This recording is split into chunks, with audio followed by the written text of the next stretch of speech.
진리 한문 그대로 해석을 한다면 참진자에다가 이치 이자 아니겠어요? 참된 이치, 참된 도리. 이게 이제 국어 사전적인 진리라고 말할 수가 있는데, 이제 성경에서 말씀하시는 진리라는 것은 변하지 않고 일관되게 계속적으로 이게 진리의 의미죠. 그러면 또 성경에서 또는 세상에서 변하지 않는 것이 뭐가 있을까요? 변하지 않는 것은 하나님밖에 없잖아요. 변하지 않는 것은 하나님의 말씀밖에 없어요. 모든 세상의 것들은 다 변할 수밖에 없죠. 그러니까 세상에 있는 것들은 진리가 될 수가 없고, 오직 예수님만이 변하지 않기 때문에 예수님만이 우리가 진리요, 그분의 말씀만이 우리가 진리다라고 이해하게 됩니다. 자, 그래서 우리 개요를 같이 한번 읽어보겠습니다. 시작. 그리스도인들은 진리를 깨달아야 합니다. 그리스도인이 진리를 깨닫지 못했다면 아직 비그리스도인입니다. 진리는 참된 이치 또는 참된 도리라고 사전에 나와 있어요. 사전적인 의미라는 얘기죠. 사람에게 영원한 참된 이치를 가르쳐 주시는 분이 예수 그리스도이십니다. 예수님은 자신이 어디서 왔는지, 어디로 가야 되는지, 사람이 어떻게 생겼는지, 죽음 어디로 가는지를 정확하고 참되게 가르쳐 주신 분이십니다. 그래서 진리는 예수 그리스도 안에서만 있다. 할렐루야. 그러니까 예수를 벗어나서는 진리를 알 수가 없죠. 예수님 안에서, 그분의 말씀 안에서 우리가 참된 진리를 깨달아 알 수가 있는데요. 그렇다면 우리는 어떤 존재인가? 여전히 우리는 새로운 피조물이 되었어요. 새로운 피조물이 되었다는 얘기는 이전에 내가 주인 되어 살았던 그 삶의 모습을 다 내려놓고 예수 그리스도 그분이 내 삶 속에서 주인이 되어주는 삶, 내가 그분을 주인으로 여겨드리는 삶, 이게 새로운 피조물의 모습인 거죠. 우리는 예수님을 믿는다고 하면서 왼쪽에 있는 그림처럼 살아가는 경우가 많잖아요. 그리고 아쉬울 때만 주님을 찾는 경우가 많은데, 이런 것은 말씀 안에 거하는 것이 아니고 주님 안에 거하는 것이 아니다는 얘기입니다. 그렇다면 우리가 주님 안에 거하고 주님 말씀 안에 거하고 있다는 얘기는 뭐냐? 오른쪽 그림과 같은 삶이 지속되어진다라는 얘기입니다. 계속적으로 주님 말씀 안에 이렇게 주님이 내 안에서 항상 나의 주인이 되어지고 있다는 것을 우리가 인정하고 그분을 인정해 드리는 삶을 살아가는 것. 그러기 위해서는 어떻게 됩니까? 우리가 깨어있지 않으면 안 되죠. 어쩌다가 아쉬울 때만 주님 이게 아니라 매 순간순간마다 주님이 내 안에, 내가 주님 안에 있음을 늘 고백하고, 마치 계시록 3장 20절 말씀처럼 볼지어다 내가 문 밖에 서서 두드리노니 누구든지 내 음성을 듣고 문을 열면, 우리 마음을 활짝 열어서 주님이 내 안에서 주인이 되기를 원하시잖아요. 내가 네 주인이 됐으면 좋겠다. 내가 너의 네 인생의 네 삶의 운전자가 되어줄게. 우리 운전대를, 인생 운전대를 주님께 딱 맡겨드릴 때에 우리는 참으로 자유할 수가 있는데요. 자, 그렇다면 진리가 뭐냐? 진리 첫째, 뭐가 진리라고요? 예수님이 진리시다. 요한복음 14장 6절에 주님이 친히 말씀하셨잖아요. 내가 곧 길이요 진리요 생명이다. 시작. 예수께서 이르시되 내가 곧 길이요 진리요 생명이니 나로 말미암지 않고는 아버지께로 올 자가 없느니라. 아멘. 예수님이 친히 진리가 되시는데 어떤 진리? 아버지께 가는 진리. 근데 아버지가 어디 계세요? 천국에 계시니까 예수님만이 천국에 가는 진리라는 얘기입니다. 예수님만이, 나로 말미암지 않고는 누구도 아버지께 올 자가 없어. 그러니까 예수님을 통해서만 천국 가는데, 이단 사이비들은 어때요? 예수님으로 부족하죠. 예수님으로 부족해서 다른 걸 더 믿거나 더 배워야 되거나 이렇게 가르치기 때문에 이단에게는 구원이 없다는 얘기죠. 자, 두 번째, 하나님의 말씀이 진리입니다. 첫째, 내가 너에게 이르는 말이 영이 곧 생명이라. 그러니까 예수님의 말씀, 곧 예수님 말씀이 진리인데, 예수님이 진리임과 동시에 하나님의 말씀이 진리거든요. 그 말은 무슨 말입니까? 말씀은 곧 하나님이시기 때문에 예수님께서 내가 하나님이야 라는 자기 선언이 결국 내가 곧 길이요 진리요 생명이다 라는 말씀인데요. 특별히 이 말씀이 시편 119편 142절에는 이렇게 선언하고 있어요. 같이 읽습니다. 주의 의는 영원한 의요 주의 율법은 진리로 소이다. 주의 율법, 하나님의 말씀이 진리란 얘기죠. 그러면 하나님의 말씀이 진리인데 예수님이 신약성경 요한복음 14장 6절에 내가 곧 진리요 라고 말하면 무슨 말이에요? 내가 하나님이다 라는 자기 선언이 되고 있다는 얘기죠. 자, 밑에 있는 요한복음 17장 17절도 한번 읽어볼까요? 그들을 진리로 거룩하게 하옵소서. 아버지의 말씀은 진리니다. 그러니까 시편 119편 142절에 주의 율법은 진리입니다. 그 말씀을 다시 예수님이 요한복음 17장 17절에서 아버지의 말씀은 진리입니다. 그런데 요한복음 14장 6절에서는 당신이 진리다. 그러니까 뭐예요? 예수님이 하나님이시다라는 자기 선언을 선언을 우리가 이해할 수가 있는 거예요. 두 번째, 그럼 진리가 세 번째, 진리의 말씀을 깨닫는 자는 그렇다면 뭐한다? 자유한다라는 얘기죠. 오늘 우리 함께 읽어본 말씀처럼 진리의 말씀을 깨달을 때에 우리에게 진정한 자유가 있다라는 얘기입니다. 그래서 오늘 성경 말씀에 진리를 알지니 진리가 너희를 자유롭게 하리라라고 말씀하고 있습니다. 진리가 자유롭게 한다. 그러면 진리가 하나님이시고 진리가 예수님이시니까, 진리가 예수님 말씀이시고 예수님이시니까, 그러면 뭘 통해서? 결국 예수님을 통해서 자유한다는 얘기고요. 하나님의 말씀을 통해서 우리가 자유함을 누릴 수 있다는 얘기겠죠. 자, 그러면 자 밑에 있는 말씀 설명서를 같이 읽어볼까요? 진리를 깨달은 사람은 세상의 많은 사건 사고와 고난 속에서도 의와 평강과 희락을 빼앗기지 않고 모든 일에 자유해야 합니다. 아멘. 여러분, 로마서 14장 17절 말씀처럼 하나님의 나라는 먹는 것과 마시는 것이 아니요 오직 성령 안에서 의와 평강과 희락이다라 그랬잖아요. 그러니까 뭐예요? 진리를 깨닫는다는 얘기는 결국 하나님의 나라를 경험하고 있다는 얘기죠. 여러분, 천국은 죽어서만 가는 게 아니잖아요. 이 땅에서 내 심령 가운데 하나님의 나라가 이루어져야 영원한 하나님의 나라를 우리가 사모할 수 있고 그것에 들어가는 주인공이 되는 거 아니겠어요? 그러니까 진리를 깨달은 사람은 세상의 많은 사건 사고 고난 속에서도 어때요? 평강을 잃지 않는 거예요. 그것은 뭐예요? 예수님이 요단 뭡니까? 갈릴리 바다를 건너가는데 주무시잖아요. 풍랑이는 바다 가운데에서도 주무시잖아요. 근데 제자들은 어때? 주여 우리가 죽게 된 것을 돌보지 아니하시나이까 막 그럼 주님을 깨우잖아요. 그러니까 예수님은 풍랑이는 바다 속에서도 주무실 줄 아는 평강의 주인이었다는 얘기죠. 평강의 주인이셨어요. 근데 우리는 어때요? 주여 우리가 죽겠나 이러잖아요. 이 세상은 바다와 같아가지고 풍랑이 일기도 하고 바람이 불기도 하고 파도가 치기도 하고 그러잖아요. 그런 가운데 어때요? 그런 속에서 주님은 평안하게 잠을 주무실 수가 있었지만 우리는 어때요? 주님과 같은 평안함을 누리기는커녕 막 이리 휩쓸렸다가 저리 휩쓸렸다가 막 두려워하고 염려하고 이렇다는 얘기죠.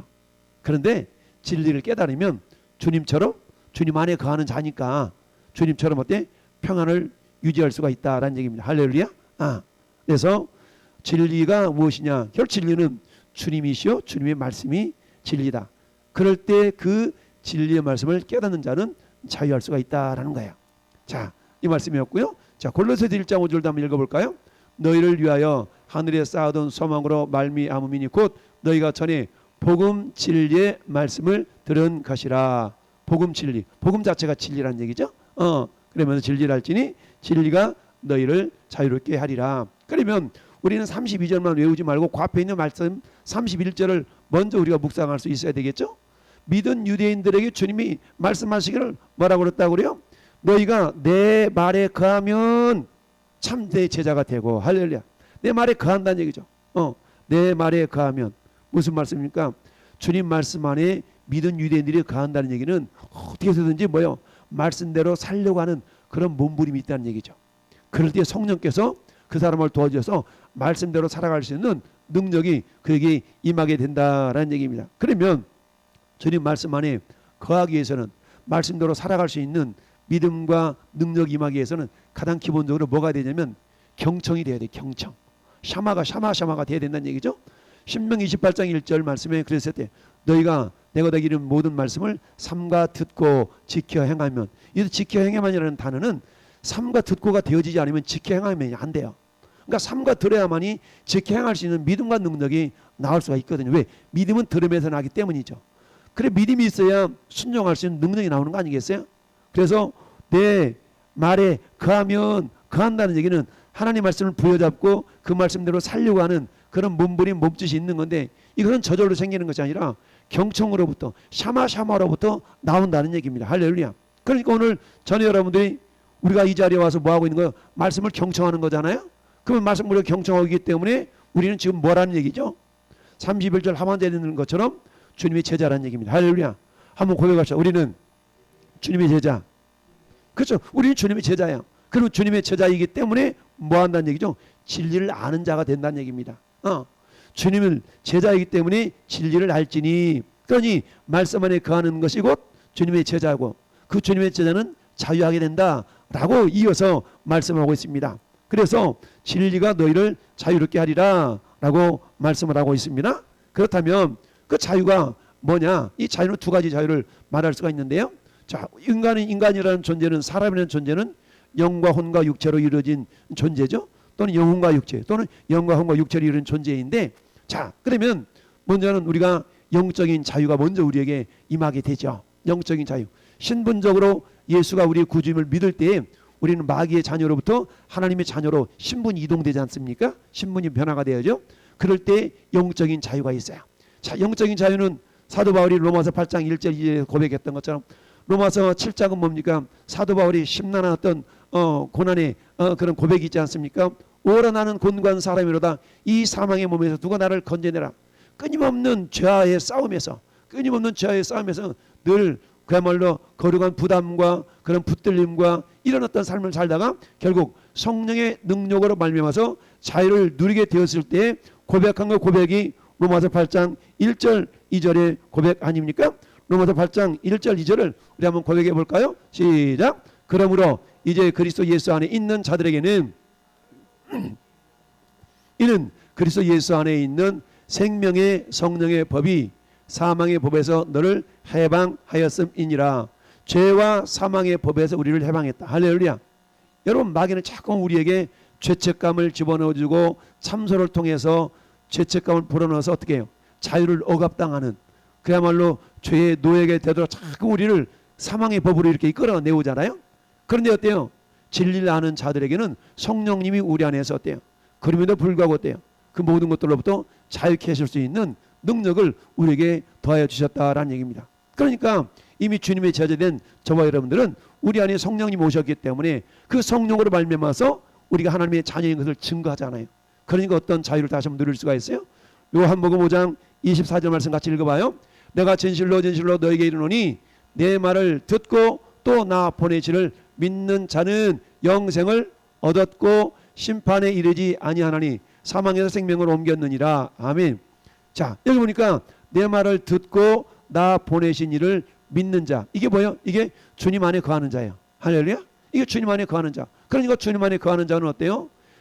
영생을 얻고 심판에 이르지 아니하나니 사망에서 생명으로 옮겼느니라. 사망에서 생명을 옮겼기 때문에 생명 안에서 우리는 자유할 수 있는 거야. 뿐만 아니라 갈라디아서 5장 13절로 같이 읽어볼까요? 형제들아 너희가 자유를 위하여 부르심을 입었으니 이르으나 그러나 그 자유로 육체의 기회를 삼지 말고 오직 사랑으로 서로 종노릇하라. 아멘. 하나님 우리에게 주신 자유는 방종을 위한 자유가 아니라는 얘기죠. 주님이 그리 하셨던 것처럼 섬김의 자유. 할렐루야. 섬김을 통한 자유라는 얘기입니다. 우리 목사님 그 강의에서도 나타나 있는 것처럼 우리 왕노릇한다는 그런 의미를 우리가 잘 알 수가 있잖아요. 왕노릇한다는 얘기는 뭡니까? 우리가 막 군림하고 막 다스리는 그런 왕노릇이 아니라 첫째는 죄로부터 자유하는 그런 왕노릇 아니겠습니까? 죄로부터 자유하고 죄를 이길 수 있는, 사단의 유혹을 이길 수 있는 그런 권세, 이런 왕노릇이고, 두 번째는 뭐라고 그랬어요? 주님이 그리하셨던 것처럼 섬김의 왕의 모습이죠.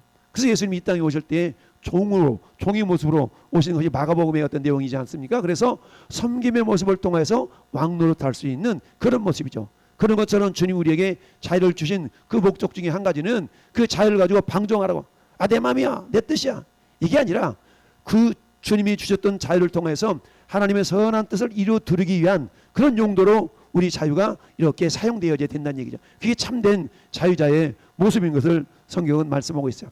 이처럼 어떤 자유가 있다? 첫 번째, 영적인 자유가 있습니다. 두 번째는 어떤 자유가 있어요? 육적인 자유가 있습니다. 영적인 자유가 있다면 영적인 자유를 누리는 가운데 육적인 자유함도 있긴 있는데요. 그럼 육적인 자유는 어떤 것인가? 자, 이것은 고린도전서 6장 12절 같이 읽어봐요. 모든 것이 내게 가하나 다 유익한 것이 아니요 모든 것이 내게 가하나 내가 무엇이든지 얽매이지 아니하리라. 아멘. 여러분, 사도 바울이 고린도 교회에 고린도 전후서를 보내면서 그렇잖아요. 나는 모든 것에 자유한 사람이야. 근데 우상에 드려진 음식을 먹다가 누가 봐서 야 그거 우상 앞에 드려진 음식인데 나는 우상이 아무것도 아닌 줄 알아. 까짓 우상 아무것도 아니지, 별거 아니야. 우상? 나한테는 아무것도 아니야. 그러니까 우상 앞에 드려진 음식이라 할지라도 그것도 아무것도 아니라는 얘기죠. 그렇지만 나는 그런 믿음을 가지고 그 음식을 먹지만 믿음이 연약한 자들이 나를 바라볼 때 당신 왜 우상 앞에 들어진 음식을 먹어요. 이럴 때 그거 아무것도 아니야. 이런다 그러면 믿음이 연약한 사람들은 그것 때문에 실족할 수가 있으니까 그 자유는 나를 위한 자유가 아니라 그 사람을, 믿음이 연약한 사람들 위해서 나는 그걸 먹지 않을 자유, 먹지 않을 권리, 이걸 의미하는 것이죠. 그러니까 내가 매이지 않는다라는 얘기는 자유하다는 얘기죠. 그러니까 내가 먹을 수도 있고 먹지 않을 수도 있고 이런 어떤 자유함을 누릴 수 있는 것이 우리 그리스도인의 자유다라는 얘기죠. 히브리서 13장 6절 한번 같이 읽어볼까요? 그러므로 우리가 담대히 말하되 주는 나를 돕는 이시니 내가 무서워하지 아니하겠노라. 사람이 내게 어찌하리요 하노라. 아멘. 담대히 말하되 주는 나를 돕는 이시니 내가 무서워하지 아니하겠노라. 여러분, 자유는 어떤 자유입니까? 두려움으로부터 자유. 두려움부터. 우리가 두려워서 전도할 때도 역시 마찬가지 아니겠습니까? 내가 전도하면 저 사람이 뭐라고 그럴까? 내가 전도하면 저 사람은 싫어하지는 않을까? 이런 염려, 근심, 걱정으로부터 자유할 수 있는 겁니다. 어떨 때 진리를 알면, 주님을 알면 그런 자유가 있다는 얘기죠. 그러니까 뭐 할 수 있어요? 담대할 수가 있게 된 거죠. 요한복음 10장 18절도 마찬가지죠. 같이 읽어볼까요? 이를 내게서 빼앗는 자가 있는 것이 아니라 내가 스스로 버리노라. 나는 버릴 권세도 있고 다시 얻을 권세도 있으니 이 계명은 내 아버지께서 받았노라 하시니라. 예수님 당신께서 말씀하시는 것이죠. 나는 어때? 버릴 권세도 있다. 그리고 다시 얻을 권세도 있다는 얘기죠. 그러니까 얻고 버릴 권세가 있는데 이게 뭐예요? 주님은 스스로 자유자잖아요. 예수님 스스로 자유자이기 때문에 그 예수님 안에 있는 우리들도 역시 마찬가지. 우리는 어때? 놔버릴 권세. 우리가 복에 대한 개념을 설명드릴 때 그렇지 않습니까? 복이라는 건 생명에 대한 권리라고 할 수가 있는데 얻을 권리, 빼앗기지 않을 권리, 누릴 권리, 줘버릴 권리. 왜? 줘도 사라지는 것이 아니라 복이라는 건 다시 얻을 수 있는 권리가 있기 때문에 줄 수 있는 거예요. 그러니까 복 있는 사람은 누가복음 6장 38절의 삶을 사는 거예요. 주라 그리하면 너에게 주실 것이요 곧 후이되어 누르고 흔들어 넘치도록하여 너에게 안겨 주리라. 이런 말씀을 친히 경험할 수가 있는 거죠. 근데 복이 없는 사람은 어때요? 내 것 빼앗기면, 내 것 줘버리면 내 것이 소멸되어지고 내 것이 부족해질 것 같은 그런 염려, 근심, 걱정 때문에 주려고 하지 않고 막 모으려고 그러잖아요. 근데 어때요? 복 있는 사람, 생명인 사람, 진정으로 자유한 사람 뭐예요? 내 걸 줘버리는 거죠. 왜요? 주는 줄 때의 독도 풍성해 주는 그런 진리의 역사가 우리 안에 있기 때문입니다. 할렐루야. 그래서 우리는 자유할 수 있는 부분들이 크게 영적 자유가 있고 두 번째 뭐가 있다? 육적 자유함이 있다라는 얘기입니다. 저는 여러분들은 이 두 가지 자유를 누리는 주인공인 줄 믿습니다. 네, 그렇습니다. 그 다음에 세 번째, 자, 진리를 아는 자는 그럼 세상에서 어떻게 해야 돼요? 자유할 수 있어야 되겠죠. 세상에 자유할 수 있어야 돼요. 많은 것들에 의해서 우리가 자유할 수 있어야 되는데 뭐니 해도 첫 번째는 따릅시다. 죄에서 자유해야 합니다. 우리 아까 찬송가 같이 불러봤는데 죄에서 자유를 얻게 하면 보혈의 능력, 주의 보혈 이런 찬송가가 있는 것처럼 여러분, 자, 가장 큰 예수님이 우리를 죄와 허물로 죽었던 우리를 살리셨다. 죄 때문에 사망이 오는 거잖아요. 근데 이 죽음의 문제를 해결했다는 얘기는 죄의 문제를 해결했다는 얘기죠. 그러니까 이미 우리의 능력은 아니지만 예수님의 보혈로 우리는 자유한 자가 되었어요. 그러니까 예수님의 보혈은 어떤 능력이냐? 염소와 송아지의 피로 아니하고 오직 예수님의 피로. 할렐루야. 따라합시다. 영원한 속죄를 이루사. 히브리 9장 12절 다시 읽어봐요. 염소와 송아지의 피로 하지 아니하고 오직 자기의 피로 영원한 속죄를 이루사 단번에 성소에 들어가셨느니라. 아멘. 자, 예수님이 흘리셨던 보혈의 능력은 속죄함의 효과가 1년도 아니고 2년도 아니고 어떻다고요? 영원하다는 얘기입니다. 그러니까 예수님 보혈을 믿는 저와 여러분의 그 죄 사함의 효력은 영원하다는 거죠. 그러니까 죄로부터 우리는 뭐 할 수 있어요? 자유할 수 있는 겁니다. 할렐루야. 뿐만 아니라 근데 어떤 죄? 큰 죄? 아니 작은 죄? 요 죄는 빼고 요 죄만? 아니 그렇지 않다는 얘기입니다. 요한일서 1장 7절 시작. 그가 빛 가운데 계신 것 같이 우리도 빛 가운데 가면 우리가 서로 사귐이 있고 그 아들 예수의 피가 우리를 무슨 죄? 모든 죄에서 깨끗하게 하실 것이요. 할렐루야. 그러니까 우리 주님의 죄로 우리는 우리 주님의 보혈로 우리가 죄로부터 자유할 수가 있는데 그 죄는 어때요? 영원한 속죄. 근데 그 죄의 범위는 모든 죄. 할렐루야. 그러니까 모든 죄 가운데 우리 내면 속에 있는 그런 양심의 죄 또는 행동으로 짓는 모든 죄까지도 우리가 주님의 보혈을 인정하고 시인할 때 사함을 받는다는 얘기입니다. 할렐루야. 이게 담당인 은혜 아니겠어요? 뿐만 아니라 자, 그 다음에 두 번째는 심판에서 자유해야 된다는 얘기죠. 심판에서 자유한다. 자, 그러면 심판에 자유한다는 얘기는 요한복음 3장 18절 시작.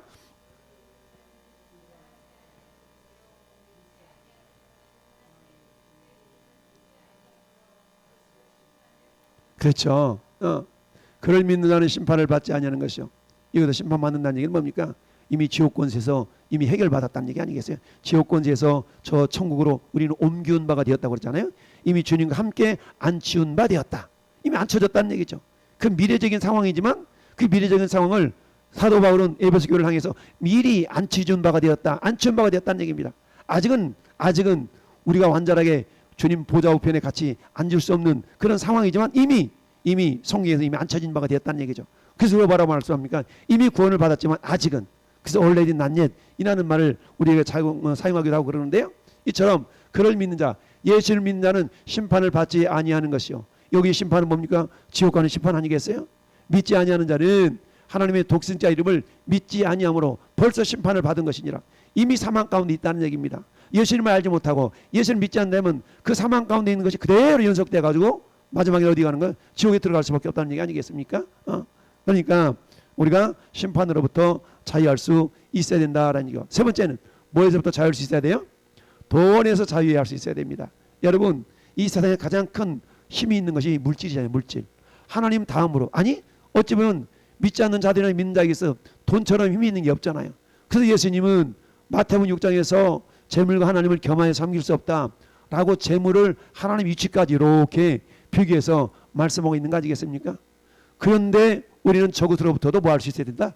자유할 수 있어야 된다는 얘기입니다. 그럼 뭐 어떻게 해야만이 돈에서 재물에서 자유할 수 있을까요? 그건 다른 게 아니죠. 히브리서 13장 5절 말씀 보니까 자, 주님이 이렇게 말씀하셨어요. 시작. 돈을 사랑하지 말고 있는 바를 족한 줄로 알라. 할렐루야. 돈으로부터 자유할 수 있는 비결은 다른 게 아니에요. 돈을 사랑하면 안 돼. 돈이 우리에게 필요할 수 있죠. 그렇지만 그것을 우리가 너무나 집착해서 사랑하는 수준까지 되면 안 된다는 얘기입니다. 자, 사랑의 대상은 하나님만 사랑해야 되잖아요. 그 하나님의 사랑으로 이웃을 사랑해야 되는 거고, 그런데 물질을 사랑의 대상으로 삼아버리면 우리는 거기에 지배를 받게 되니까 그 다음 단계는 뭐예요? 사랑하지 말고 또 뭐 하지 말아라? 있는 바를 족한 줄 알아라. 그러니까 뭔가 늘 부족함으로 부족해 없어 그러지 말고 족한 줄로 여기라라는 얘기죠. 사도 바울이 디모데에게도 그렇게 말씀하셨어요. 디모데전서 6장 6절에 있는 바를 족한 줄로 알라. 뭐라고 했습니까? 이 자족하는 마음이 있으면 경건에 큰 유익이 있대요. 경건에 큰 유익이 있다는 얘기는 우리의 신앙생활에 자족한 마음이 있다면 그것에 큰 유익이 있다는 얘기입니다. 여러분, 사도 바울은 빌립보 교회를 향해서 그렇게 고백하고 있잖아요. 우리 4장 12절 같이 읽어볼까요? 나는 비천에 처할 줄도 알고 풍부에 처할 줄도 알아. 모든 일에 곧 배부르고 배고픔과 풍부와 궁핍에 처할 줄도 아는 일체의 비결을 배웠노라. 그러면서 이어서 나오는 말씀이 뭐예요? 빌사일상. 내게 능력 주신 자 안에서 내가 모든 거 할 수 있느니라. 이 말의 전제 말씀이 저 말씀이잖아요. 그러니까 사도 바울은 있으면 있는 대로, 없으면 없는 대로 모든 상황 가운데서 뭐 할 줄 알았어요? 모든 일, 요거에 대해서 처할 줄 아는 일체의 비결을 배웠다는 얘기입니다. 없다고 해가지고 비굴해하지 않냐고, 많이 있다고 해가지고 교만하지 않냐고, 항상 겸손한 마음으로 주님은 나의 목자시니까 내게 부족함이 없습니다. 나는 믿음의 자세를 가지고 늘 나갔다는 얘기입니다. 할렐루야. 왜? 우리네 인생이 이 땅의 끝이 아니고 저 영원한 하늘나라가 있기 때문에 이런 믿음을 가지고 이겨낸 줄로 믿습니다. 자, 그리고 질병에서 자유해야 됩니다. 질병에서 자유. 우리 모두가 다 질병에서 다 자유해야 되는데, 여기서 자유함이라는 얘기는 질병에서 자유한다는 얘기는 병이 안 걸린다는 그런 의미가 아니에요. 우리도 제한된 그런 사회에 살다 보니까 우리 질병에 걸릴 수도 있어요. 그러나 예수 믿는 사람과 믿지 않는 사람들이 질병에 대한 자세가 달라야 된다는 얘기입니다. 할렐루야. 따라서 질병에서 자유한다는 얘기는 어떤 의미가 있냐? 이런 의미가 있어요. 자, 질병에서 자유한다는 얘기는 이런 의미가 있어요. 자, 같이 한번 읽어봅시다. 로마서 14장 8절 시작. 우리가 살아도 주를 위하여 살고 죽어도 주를 위하여 죽나니 그러므로 사나 죽으나 우리가 주의 것이로소이다. 할렐루야. 사나 죽으나 주님의 것이라는 얘기입니다. 그럼 이렇게 생각해 볼 수가 있죠. 자, 우리가 주님의 것이요. 그러면 내가 병들어가지고 연약해. 근데 그래도 누구 거예요? 그래도 우리 주님 거예요. 내가 건강해. 그래도 주님 거예요. 그러니까 내가 사나 죽으나 주님 거, 건강하나 건강하지 않으나 우리가 주님 거. 그럼 어때요?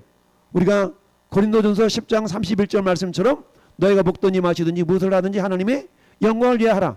비록 내가 육신이 연약한 존재를 할지라도 연약한 육체를 가지고 어떻게 하면 하나님께 영광을 돌릴 수 있을까? 이렇게 하면 된다는 얘기죠. 할렐루야. 그러니까 어때?